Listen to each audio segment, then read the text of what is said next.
Not loud. Oh, there it is. I was like, what the fuck?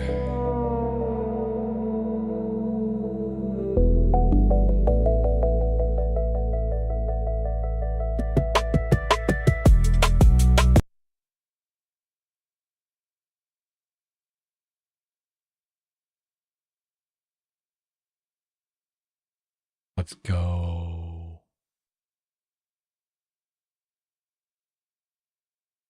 Turn that off.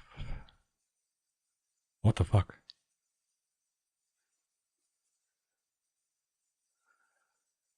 Okay, here we go. To start it out.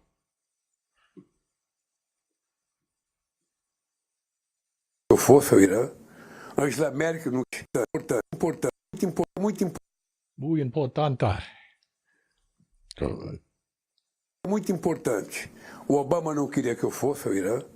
Antes da América não queria que eu fosse ao Irã. O único presidente que não fez objeção foi o Sarkozy. Mas todo mundo era contra eu ir ao Irã, dizendo que o Irã não cumpria palavras. Como eu não queria a palavra, eu queria um documento assinado, eu fui para o Irã. Lulu the King. Era tanta pressão que quando eu cheguei em Moscou, o Medvedev me disse: Lula, o Obama ligou para cá pedindo para eu convencer você a não ir, porque os iranianos não são verdadeiros. Aí eu saí de Moscou e fui para o Catar. Quando eu cheguei no Catar, o Emir me falou a mesma coisa. O presidente Lula, a Hillary Clinton ligou aqui pedindo para mim convencê-lo a não ir ao Irã. Eu fui. Eu e o Celso Amorim. What? E nós, Brasil e Turquia, conseguimos convencer o Irã a assinar um acordo de não produção de armas nucleares. Eu entreguei para o presidente Trump o acordo que nós fizemos em 2010. O acordo que era, inclusive, cópia fiel de uma carta que o Obama mandou para mim. Lamentavelmente, quando nós fizemos o acordo, não sei porquê, o Obama e a União Europeia resolveram aumentar a punição ao Irã. Possivelmente porque quem tinha feito o acordo era um país do terceiro mundo, o país não faz parte da elite dos países, então como é que esses pobres seres humanos conseguiram uma coisa que nós não conseguimos? Eu entreguei para o Trump que o acordo que nós fizemos em 2010 é muito melhor do que eles fizeram um tempo atrás aí. Se precisar conversar, outra vez eu conversarei. É possível convencer. Eu confesso a vocês que eu acredito muito no poder da narrativa, no poder da conversa, no poder do convencimento.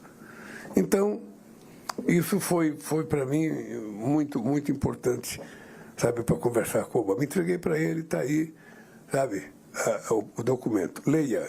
E o que ele falou? Nada, eu só pedi para ele ler, ele não tinha lido ainda. Sabe, eu falei, entreguei o documento para ele ler, ele falou, vou ler hoje à noite. Eu falei, maravilha. Maravilha. Qual é a outra pergunta?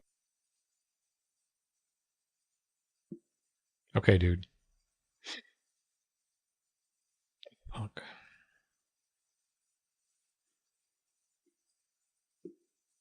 All right, here we go. News time. Let's get going.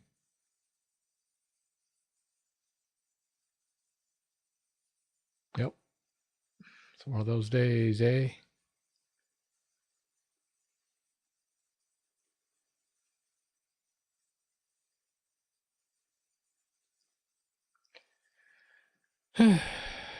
Play.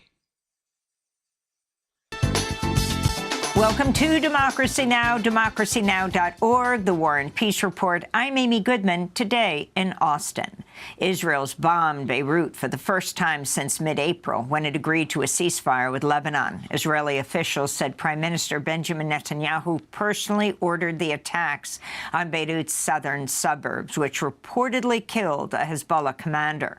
Meanwhile, Israel continued attacks on southern and eastern Lebanon, killing at least 13 people Wednesday. The Lebanese Ministry of Health reports more than 380 people have been killed and nearly 700 injured in Lebanon Lebanon since Israel agreed on paper to a ceasefire April 16th. That's crazy. The Pentagon says U.S. forces struck an Iranian oil tanker in the Sea of Oman Wednesday, disabling its rudder after it attempted to breach the U.S. naval blockade of Iran's ports. The attack came as France's defense ministry said the nuclear-powered aircraft carrier, the Charles de Gaulle, is en route to the Strait of Hormuz in preparation for a possible defensive mission. This comes as President Trump continues to send mixed messages over whether he'll escalate the war in Iran. On Wednesday, Trump threatened on social media to resume bombing Iran, quote, at a much higher level and intensity than it was before, unquote. Hours later, Trump insisted the U.S. had already won the war, saying his administration had very good talks with Tehran and predicted that it'll all work out very quickly. In front of the kids. Despite having a little skirmish in Iran, because we can't let Iran have a nuclear weapon, and we're beating them badly, and they want to settle very badly. It'll all work out very quickly. Just a little skirmish. Iran's foreign ministry said it was reviewing a U.S. proposal and would convey a response to Pakistani mediators later today. NBC News reports President Trump abandoned his plan to help ships go through the Strait of Hormuz after Saudi Arabia suspended the U.S. military's ability to use its bases and airspace to carry out the operation. NBC reports Saudi officials were blindsided by what President Trump is calling Project Freedom. Dropsite News later reported Kuwait also cut off access to its airspace, leaving the U.S. without the defensive umbrella needed to protect ships transiting the strait. Well, gee. Iran hit far more U.S. military targets across the Persian Gulf region than the Trump administration's admitted to, with satellite images showing damage to at least 228 structures or pieces of equipment at U.S. bases. That's according to the Washington Post, which reviewed satellite images published by Iranian state-affiliated news media. Meanwhile, a new report by the Center for International Policy estimates the U.S. has spent nearly $72 billion on the Iran war, or $1.2 billion per day on average. That's nearly 3 times the amount of the Pentagon's official estimate. Israel's begun construction of a bypass road that'll connect Israeli settlements in the occupied West Bank with Jerusalem. The road is intended for Israelis only. Tens of thousands of Palestinian Jerusalem residents will not be allowed access to it.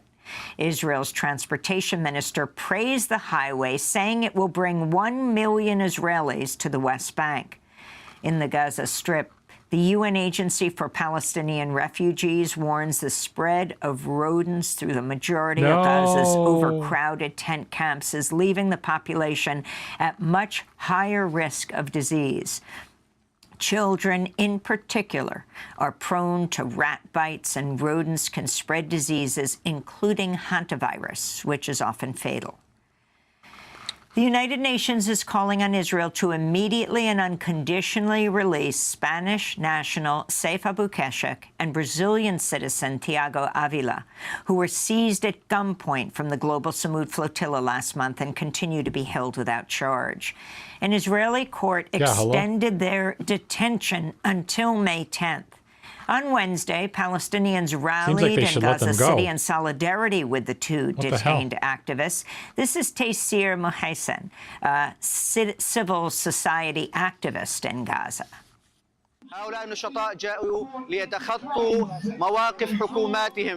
These activists came to bypass the stances of their governments in the world and to say that humanity will not be stopped by the political decisions. Humanity is represented in the act of these humans, even if it's just one person. They embarked on their journey to spread this message. We wish them safety from all our hearts, and the Gaza Strip completely values this step. The U.S. Board of Immigration Appeals has reinstated deportation proceedings against Mohsen Madawi, a graduate student at Columbia University who was detained last April for his outspoken support of Palestinian rights. Mohsen is a green card holder who grew up in a refugee camp in the occupied West Bank. At Columbia, he served as co-president of the Palestinian Student Union and president of the Buddhist Association. In April of 2025, masked and hooded ICE agents detained him when he appeared for what he believed would be a naturalization interview in Vermont. He spent 2 weeks in ICE custody before a federal judge ordered his release. To see our interviews with Mohsen Madawi, visit our website at democracynow.org. In New Jersey, Rutgers University has abruptly withdrawn its invitation to a prominent biotech entrepreneur to speak at its engineering school convocation. Rami Elgandor has been scheduled to deliver a graduation address at Rutgers' New Brunswick campus May 15th. But his invitation was canceled over what the university said were complaints about his social media posts on Israel and Palestine. Oh, good. Elgandor is executive producer of the Oscar-nominated film The Voice of Hind Rajab, about the killing of a Palestinian girl and her family in Gaza, along with paramedics who tried to rescue them. That's terrible. Why are they doing that? This comes after the University of Michigan has apologized for a professor's commencement address in which he praised student activists who protested Israel's assault on Gaza. The apology came over these remarks at a graduation ceremony last Saturday by historian Derek Peterson, the outgoing chair of the Faculty Senate, who commemorated the university's long history of social activism. Yeah. University of Michigan has always been about that.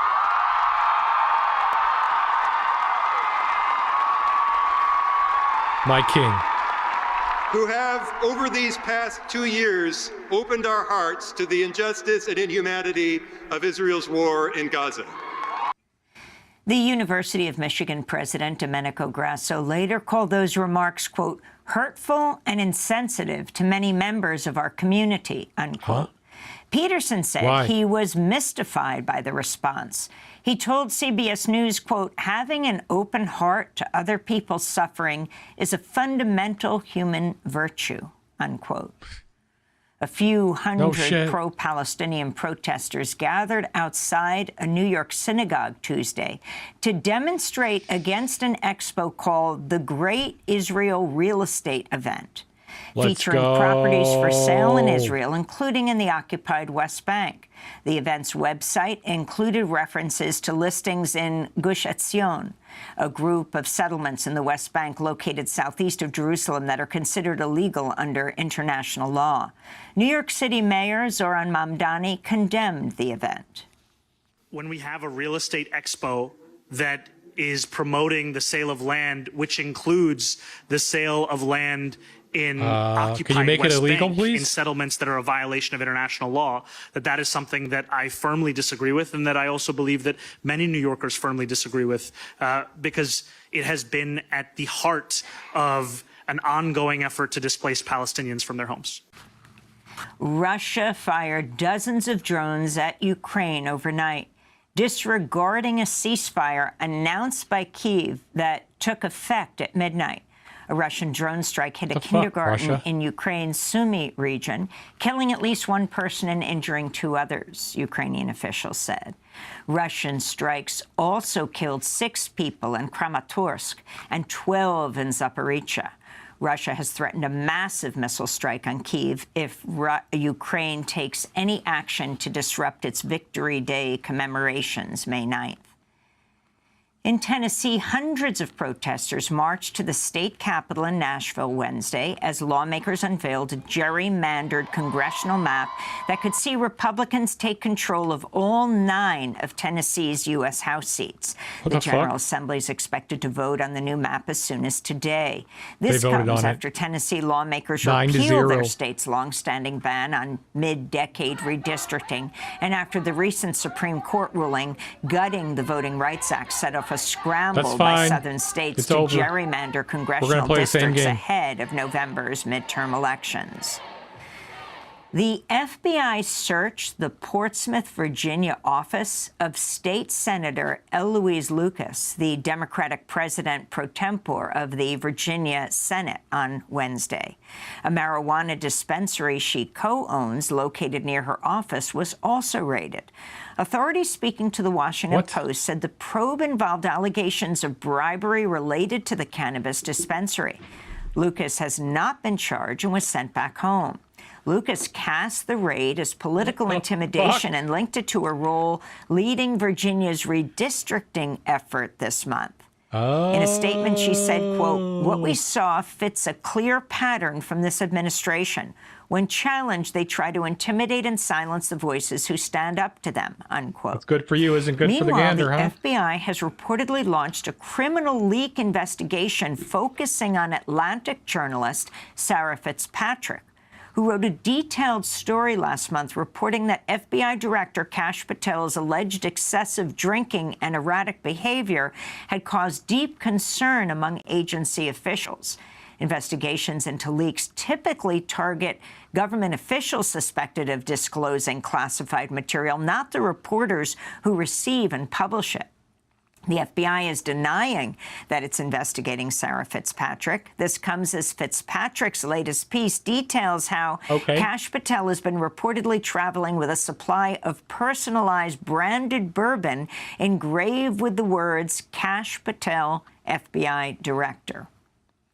U.S. Commerce Secretary Howard Lutnick was grilled by the House Oversight Committee for more than 4 hours Wednesday in a closed-door hearing about his ties to the late convicted sex offender Jeffrey Epstein.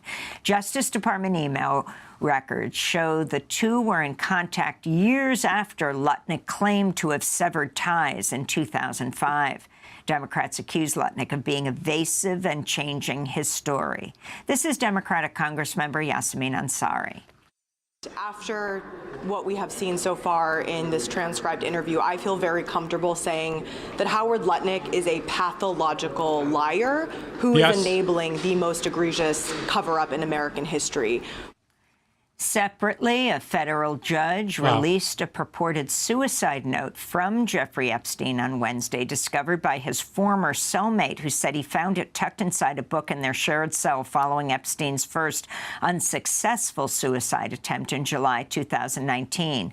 He was found dead weeks later. Meanwhile, a Guardian investigation revealed that billionaire Leon Black, who faces a civil lawsuit accusing him of raping a teenage girl inside Epstein's New York townhouse in 2002, privately reached out to a federal judge to raise doubts about his accuser's claims.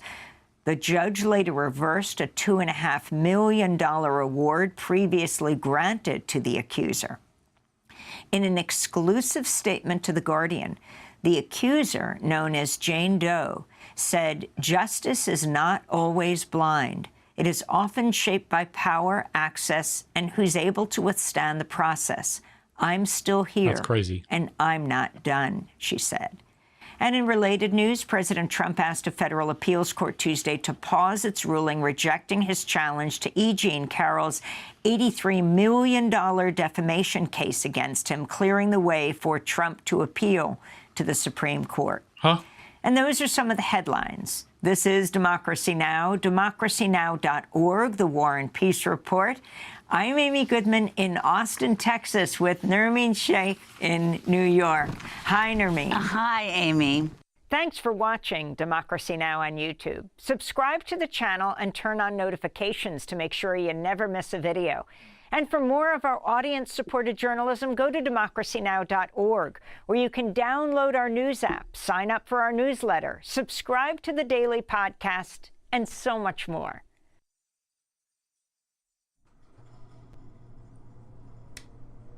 For hours.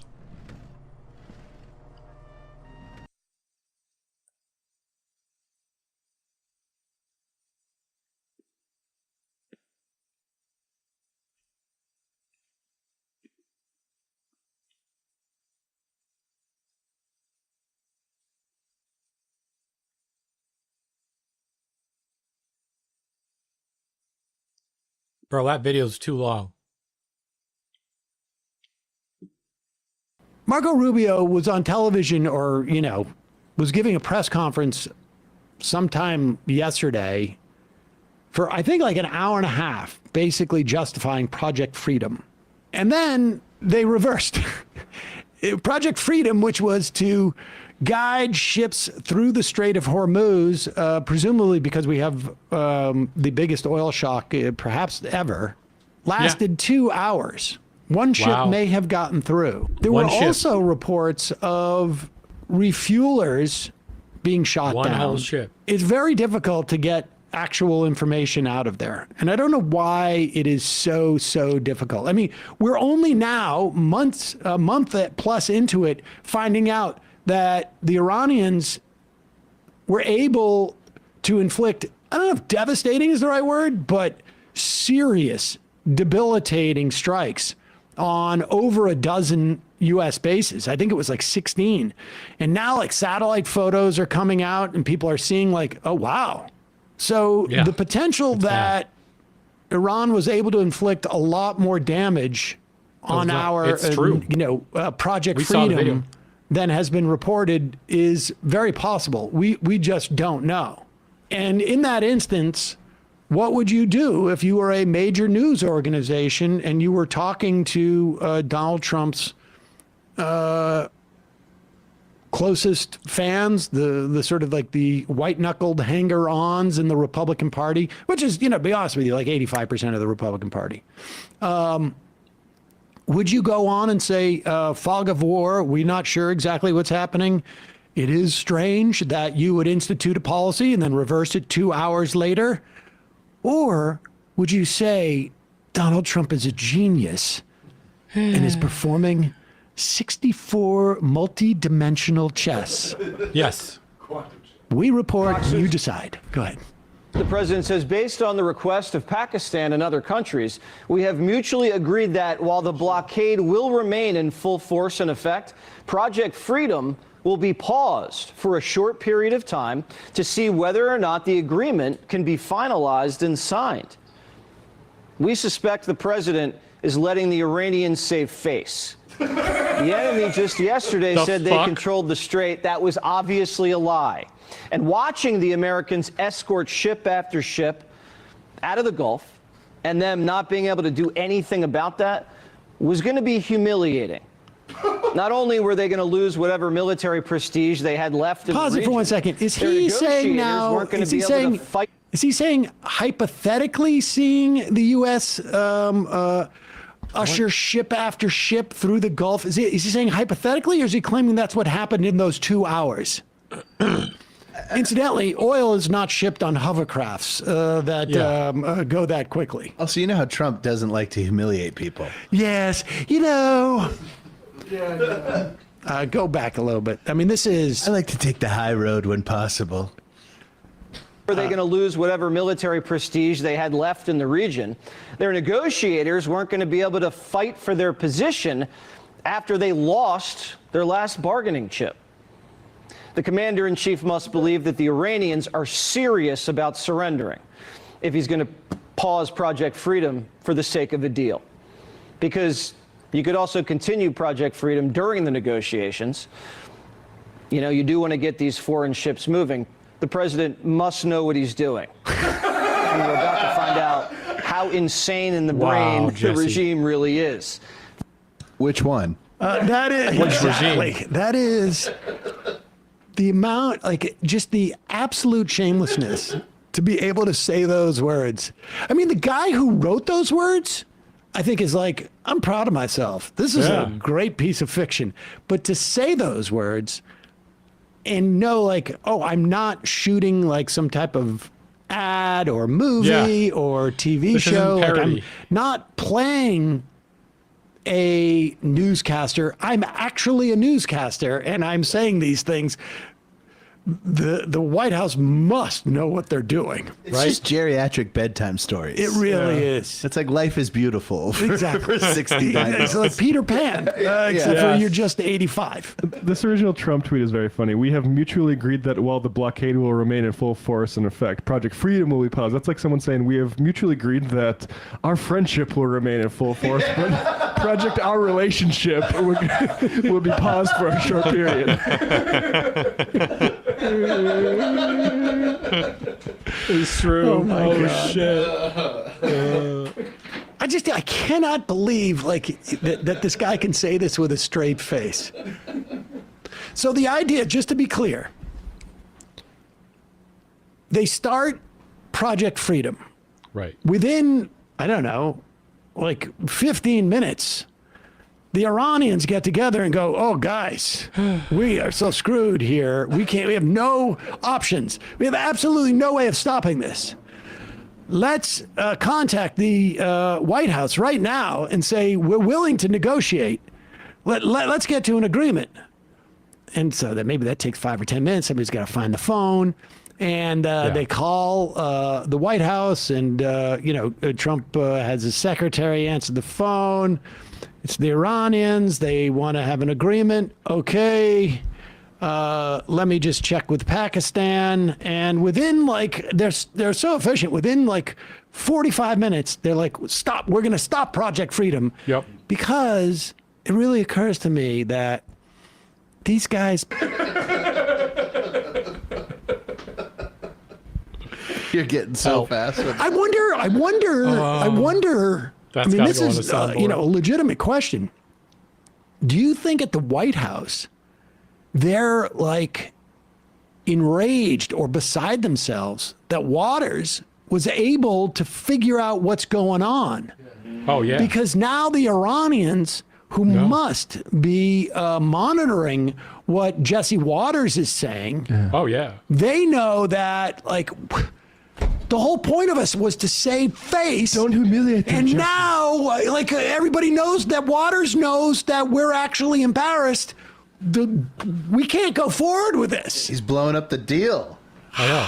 Jesus. I bet you they're really upset at the White House. Yeah. Act like you've been there before, Jesse. Jesse, if you only knew. Incidentally, this is the guy who met his current wife. I was just about to say that. By slashing her tires? I think it was slashing her tires. Well, I mean, he was married to somebody else. Sure.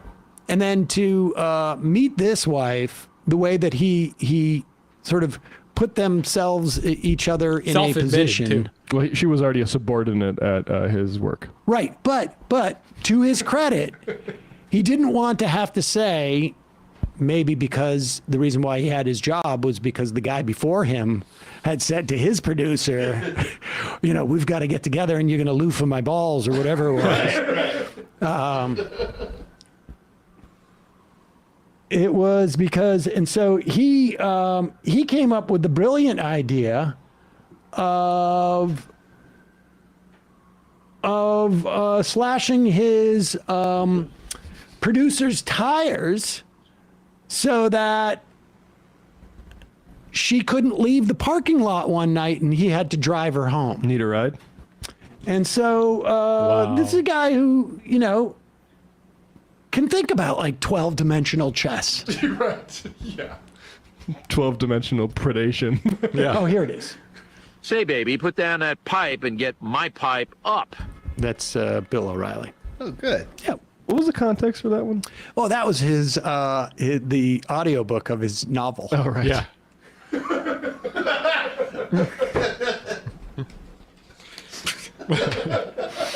Say, baby. Say, baby, put down that pipe and get my pipe up. You. I mean, I know you think out of context that you think you know what that means, but that you probably don't. But the truth is, you do. Yeah, not hard to decode that one. No. I'm just assuming it was a lead pipe that she was protecting herself from Bill O'Reilly with. Exactly. In a moment, we'll be talking to Rory Johnston about the specifics of just how big of an oil shock we're going to feel, how this is all working. I mean, that's what this whole thing has come down to at this point. Hey, folks, don't forget to hit the subscribe button and check out our daily show. We do it every day at 12 p.m. Eastern for about 2.5 hours. Here we go. Get ready for some... When we hear about sanctuary states and pro-sanctuary governors, it's important that we get really specific about whom they're protecting. People like 32-year-old honor student, I'm joking, Jose Ignacio Bonilla Garcia. He's an illegal from Honduras. Right. Accused now of dragging an unconscious man behind a New York dumpster and raping him. Now, when the man woke up in the middle of the attack, prosecutors say the suspect beat the victim with a wooden plank. He was captured on a bus later on in Texas heading toward the border. Okay. Oh, now Bonilla Garcia wants to leave the country? He was already deported 3 times and came back. But New York wants to protect illegals, which is why Kathy Hochul is doubling down on sanctuary policies. But that's not related. A normal human in America who does a bad thing, no matter their race, has nothing to do with whether they're an immigrant or not. Are you fucking... Border Czar Tom Homan's had enough and is promising to flood the state with ICE agents. He's with me now. Border Czar Hochul. I want you to listen closely to what Kathy Hochul said in response to your promise to do more. Watch. All I'll say to Mr. Homan is that Donald Trump himself said he would not send a surge of ICE agents to the state of New York unless I ask. I'm not asking. Tom, she says she's not asking, so essentially butt out. Yeah. Well, Governor Hochul, I'm not asking either. I said it, we're going to do it. You know, she wants to sign legislation. She supports this legislation it's going to lock us out of jails. It's going to end 287G agreements. Yes. And it's going to prevent us from arresting a criminal alien in safety and security of a jail. We have partnerships in New York, you know, throughout the state. Not everywhere, but she wants to end the partnerships we currently have, which means now we got to send a whole team to look for a criminal that we could have arrested in safety and security of a jail, which is safer for the officer, safer for the alien, certainly safer for the community. So you're forcing us into the neighborhoods to find this person, which means since we lost the efficiencies of the jails that you want to lock us out of, now we got to send a whole team out there to find this person. So of course we're going to increase manpower a lot. And not only that, she says she wants to protect the migrant communities. Really? Because now we arrest an illegal alien. We can't rent a bed from any of the sheriffs in New York State. So what are we going to do? We're going to arrest an illegal alien. We're going to fly them to Texas or Arizona to one of our detention facilities there, away from their families, away from their attorneys. This is what we have to do because she forces us in this position. And we're going to do it. They're not going to stop us. They can put all the roadblocks they want, but we're going to do this job. Sure, well, legally, I know there are appeals here to what they're trying to do, but they're trying, so people understand this, prevent ICE from actually operating in public, most public places. Yes. So jails, courthouses. But, I mean, that's kind of a constitutional question, whether you can interfere with someone's, really, a freedom of association, freedom of movement of federal immigration officials. That's not how things roll in our society, but they're going to push it. And I think, Tom, they want to create another summer of love situation with more protests, get people hopped up in the streets, and see if they can roll this right into the midterms. That's what I think this is all about in the end. Well, we're going to enforce the law regardless. And, you know, we're going to enforce the law regardless. And so Nick Fuentes had his moment in the sun not too long ago. I feel like, you know, we covered a lot of stuff he was saying, and the media was covering a lot of the stuff he was saying, and he made quite a name for himself. And it was, I mean, for the understandable reason that, oh, here you have a right-wing voice with a big audience that's like actually going after Trump on a regular basis and, you know, maybe putting a dent in the perception of MAGA. But now he appears to be losing his mind. He appears to be falling apart right in front of our eyes. So I've seen a bunch of his stuff pop up on the timeline recently. And let's just say it's incoherent at best. It's violent and disturbing at worst, but also incoherent at best. So let's start with this. As per usual with all these right-wingers, they are not fucking allies. And regardless of every now and then, you know, as my dad used to say, the blind squirrel might find an acorn. When eventually he will fucking disappoint you and say some absolutely insane shit. So here he is, after staunchly criticizing Trump for over a year now, he then delivers this for us, which shows fundamentally he agrees with him on one of his biggest projects, which is lawfare against people who are on the left and liberals and Democrats. Watch. I actually support the indictment. I support the investigation. I don't know if it's going to hold up in court. I don't know if it's good, legally speaking. But I do think it's a huge step in the right direction, and the Trump administration should be doing this with all these left-wing groups. I don't know why we stop here at the SPLC. You should have something like this, and maybe not specifically a fraud indictment, but there should be a comprehensive investigation of every one of these. Okay, the Southern Poverty Law Center, the Trump regime is saying, oh, they were paying the Nazis and they were paying the KKK and they were paying all these hate groups and these extremist groups and these terrorist groups. Well, first of all, if they were doing that, you would support them, right? Like Correct. This guy, like Fuentes himself has said positive things about Hitler. He is a white nationalist, right? So if they were funding these extremist groups, you would support them. So where's the problem? But also, of course, the SPLC wasn't funding them because they support them. They were paying people to infiltrate and be informants and get dirt on them that they could then bring to law enforcement to bring down these hate groups, which is something that everybody should support because it's the right thing to do. But no, wait, he's not done yet. He's going to continue. He doesn't only want to do lawfare against the SPLC, because God forbid you have actual anti-hate groups. Not like the ADL, which is a fake anti-hate group, right? They're full of shit. The SPLC actually does good work. He's not done yet. Listen to what else he says. But there should be a comprehensive investigation of every one of these. Media Matters, ADL, SPLC, Right Wing Watch. Media Matters and Right Wing Watch? So what's Right Wing Watch's crime? They literally take clips of you and repost them where it's what you say verbatim. Yeah. That's a crime. If it makes you look so bad that they don't even have to add commentary, they just show what you said and then people hate you, maybe it's a you problem. Maybe it's a you problem. Think?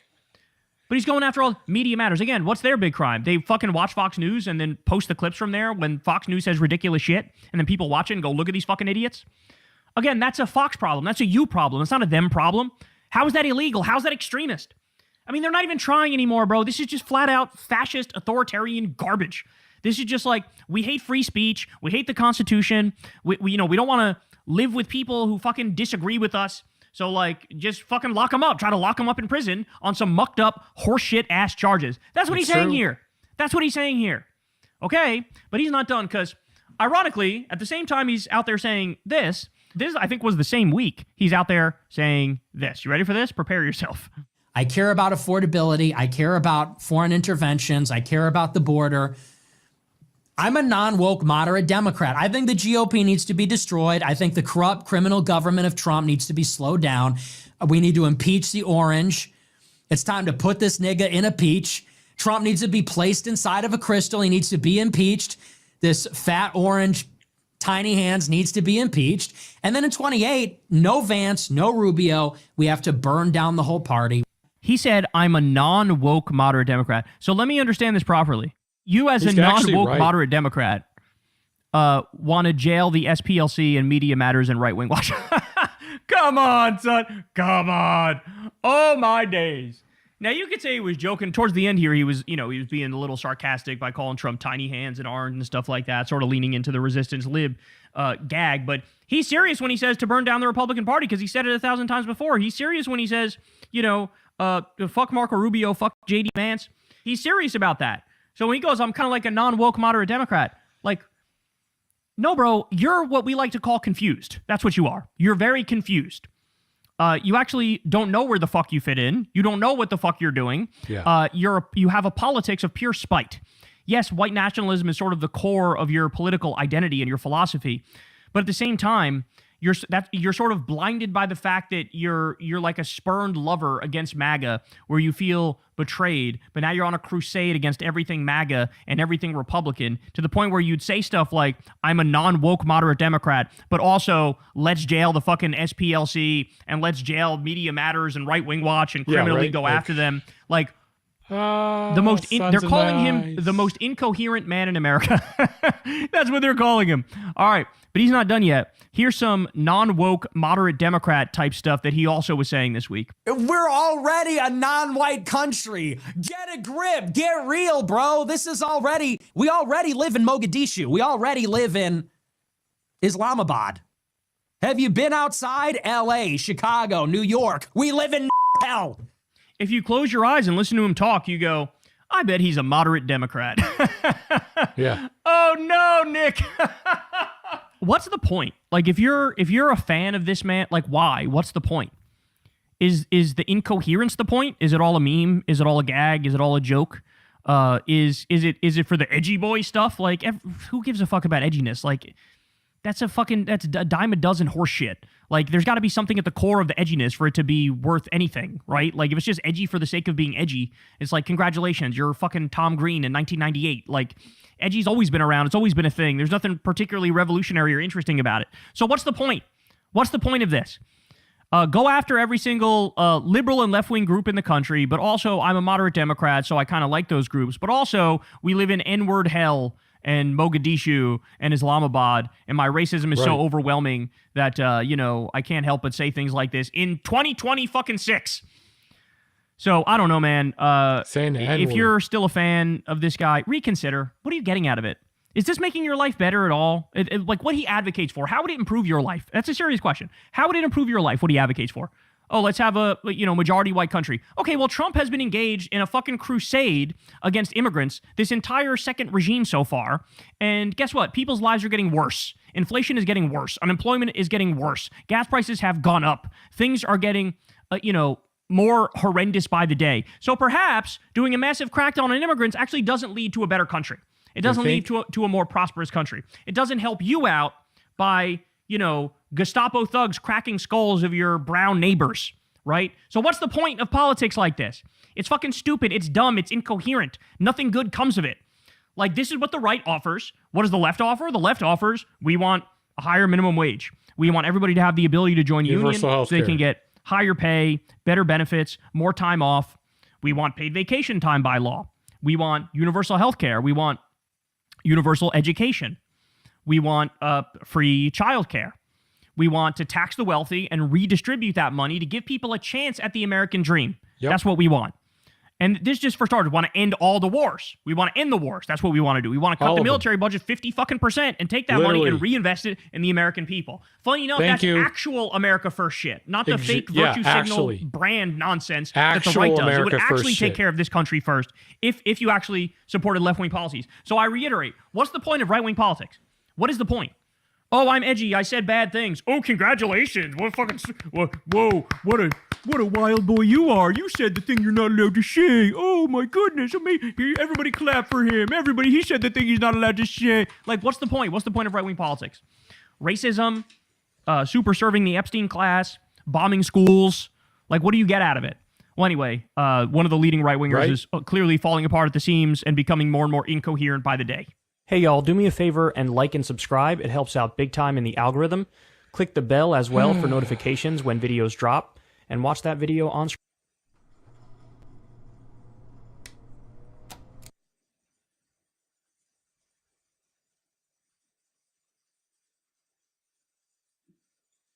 So Nick Fuentes had...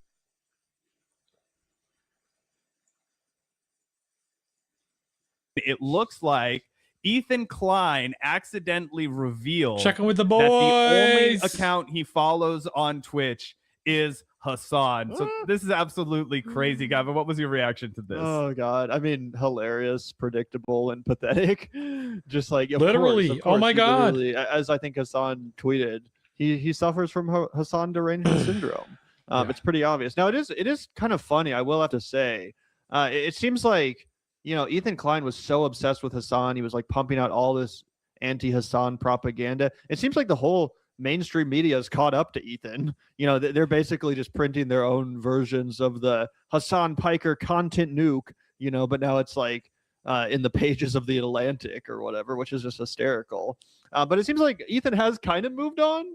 Like, aside from the exchange we're about to take a look at, he's not like pumping out anti-Hasan content. He's not going live to talk about Hasan and to pearl clutch over Hasan's anti-Semitism. You think he'd be like doing a victory lap, being like, see, look, the fucking Atlantic agrees with me, and this like neocon op-ed columnist in the New York Times agrees with me. Like, don't you think it's kind of weird that he's not savoring this victory lap a little bit more in that sense? Honestly, that's a great point, right? Yeah. I mean, I think we joked a few weeks ago that, maybe finally some of those like PR companies were willing to like take Ethan's call because they were spreading all the Hasan propaganda around. But you're so right. Like every single major news outlet, it's not just one or two, it's over and over again. They're starting to take different sides, right? Like you'll have like New York Magazine will do something a little more pro Hasan Piker. There was a Wired piece out today that was a profile on Hasan Piker where he was talking about how much he hates AI and how AI is the enemy. It was really based. People should check it out, right? Taylor Lorenz is probably not happy about that. Yeah,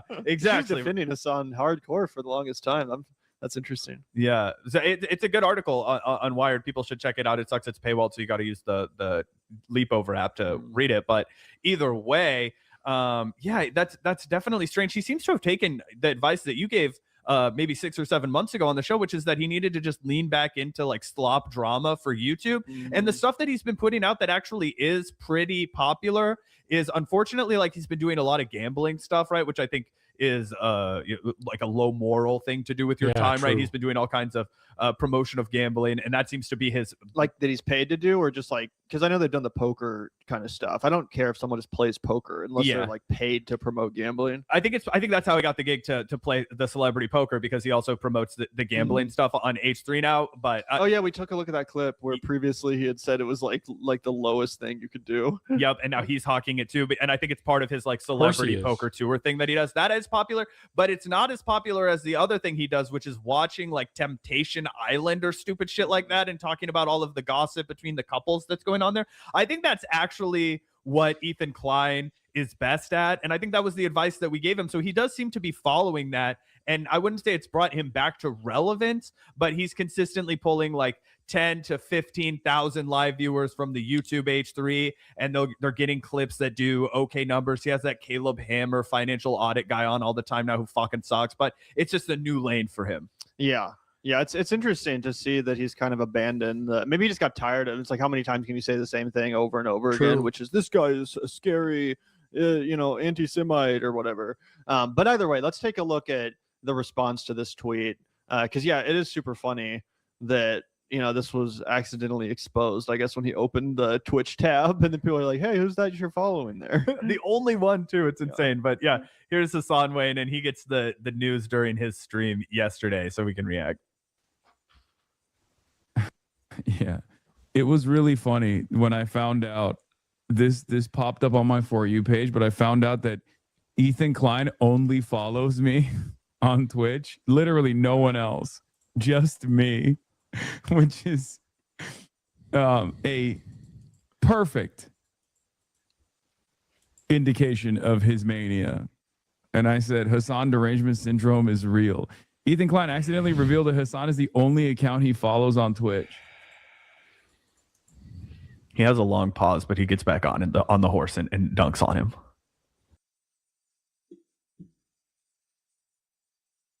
All right, chat.